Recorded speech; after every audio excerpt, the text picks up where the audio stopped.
Cette exposition, elle est née finalement d'un constat en regardant des œuvres et avant tout en contemplant les nymphéas de Monet qui sont au cœur du musée de l'Orangerie, mais aussi plus largement tous les œuvres de la fin de la carrière de Claude Monet.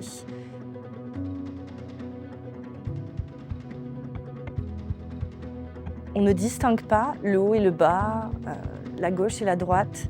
On voit des reflets dans l'eau. Et finalement, quand on voit cette œuvre, il y a quelque chose qui apparaît et qui n'a jamais été dit, c'est qu'on n'y voit pas grand-chose, on n'y voit rien. C'est finalement cette idée de flou dans la représentation qui a été le fil conducteur de ce projet d'exposition. C'est un sujet qui n'a jamais été finalement traité comme tel dans une exposition. Et on a pris ce point de départ, le flou dans l'œuvre tardive de Monet, pour réfléchir à quelle était l'importance de ce concept dans l'art moderne et contemporain.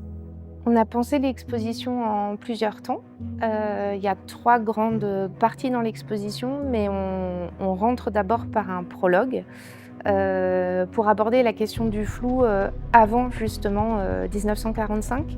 Donc dans cette première salle, on évoque la question du flou avant et principalement au tournant du 19e, à la fin du 19e siècle, avec évidemment une œuvre de Monet, mais aussi une sélection d'œuvres qui indiquent que cette notion de flou était déjà travaillée par les artistes, et notamment dans la photographie pictorialiste, mais aussi avec les symbolistes.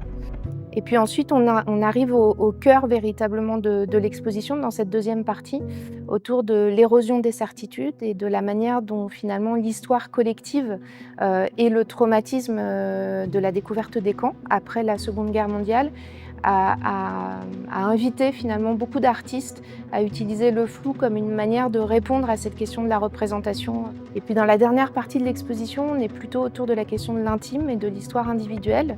Le rapport à l'identité à travers le flou, une identité mouvante, et puis le rapport aussi à la mémoire et aux souvenirs. Dans cette exposition, le flou intervient à plusieurs niveaux, à la fois dans la façon de réaliser les œuvres, dans les thèmes choisis.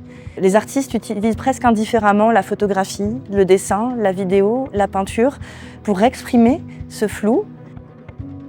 Cette exposition est justement une façon pour nous de poser la question de qu'est-ce que c'est le flou dans l'art et est-ce qu'il existe vraiment en tant que notion. C'est une exposition qui veut résolument poser des questions et pas forcément y répondre à chaque fois.